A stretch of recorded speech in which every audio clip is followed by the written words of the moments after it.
Magandang araw sa inyo lahat. Kami nga pala ang walong katulad ng may supply sa araw na ito. Ako nga pala si Sir Michelle. At mga pala si Teacher Rene. At ako nga pala si Teacher James. Sa ngayon, sisimulan na natin ang ating discussion. At pinamagatan itong pagsusuri sa mga piling obra maestra ng maikling kwento. Ano ang pagsusuri? Ang pagsusuri ay ang masusing pag-aanalisa at pag-aaral upang mabigyan ng matibay na impormasyon at solusyon. Solusyon ang suliraning kinakaharap at ang ikalawa, maaaring gumamit ng obserbasyon upang makalap ng impormasyon na sasagot sa ginawang pagsusuri. Pangatlo,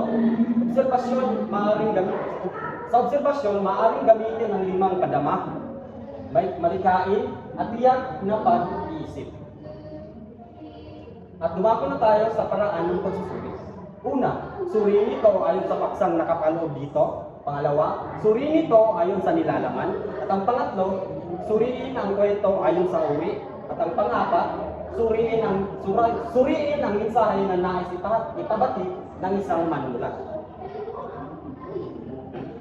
At ang mga dapat suriin sa isang maikling kwento. Una, pamagat. Kung ano ang pamagat ng isang kwento. Pangalawa, ang tauhan. Ang tauhan ay mga karakter ng isang kwento. At ang pangatlo, ang tagpuan, kung saan nagaganap ang mga pangyayari sa isang kwento. At ang pang-apat is ang banghay. Kung ang pagkasunod-sunod ng isang kwento para malaman ng mga karakter o ng mga mambabasa kung ano ang detalye. At ang pang-5 naman ay ang suliranin. At ang pang-6 ay ang tema o pagsanghiwa. Pang-7 ay ang pananaw. At ang pang-8 naman ay ang estilo ng mayakda. Ito ay ang mga dapat suriin sa maikling kwento. Una ay ang tauhan. Sino ba ang pangunahing tauhan? Ano ba ang kanilang katangian? So, nalalaman natin kung sino ba ang pangunahing tauhan, ang bida o ang protagonist sa Ingles. Dito natin makikita o sa kanya umiikot ang buong istorya. At nakapokus rin o nakasentro sa kanya ang mga pangyayari sa kwento. Ang pangalawa naman ay ang kontrabida o ang antagonist. Ang antagonist o ang kontrabida ay ang kumakalaban o sumasalungat sa pangunahing tauhan o sa bida.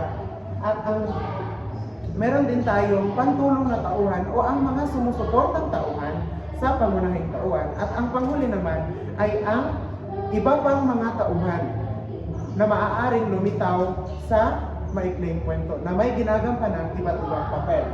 Ang pangalawa naman ay ang tagpuan. Saan ba at kailan naganap ang kwento? So dito natin nalalaman kung anong lugar kung saan at kailan naganap ang isang kwento. Ito ay ang setting kung sa Ingles.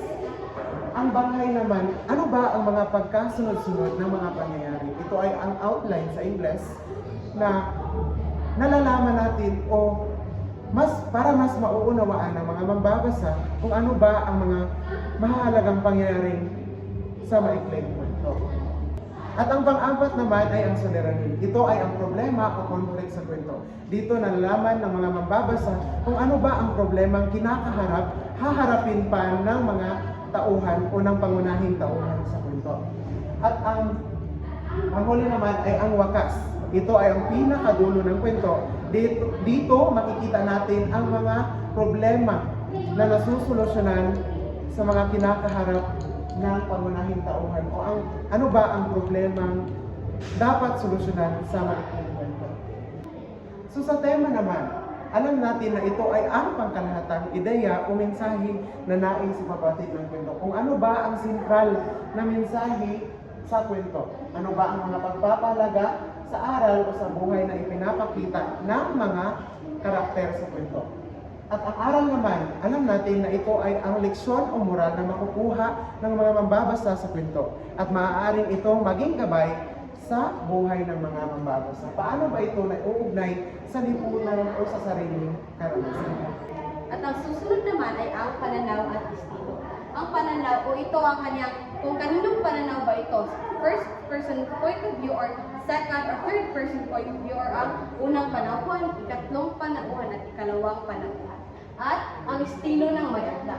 Paggamit ng wika, tayo, simbolismo at tono. Ito, sa paggamit ng tono ay kung ito ba ay nagagalit, masaya, o may inindang karamdaman. At sa simbolismo naman, ay ito ang kung ano ang nais niyang ipahiwatig na aral o na istorya sa kanyang buhay. Sa kalahatan, ang pagsusuri ng maikling kwento ay tumutulong ito upang mas maunawaan natin ang nais ipabatid na mensahe ng may akda, ng tauhan at kung ano ang tunay na nangyari. At sa pagtingin sa mga elemento tulad ng tema, tagpuan, aral ay natututo tayong kahalagahan ng bawat karanasan sa kwento na nais itong ipabatid at nangyari sa tunay na buhay. At dito nagtatapos ang ating talakayan sa araw na ito. Maraming salamat.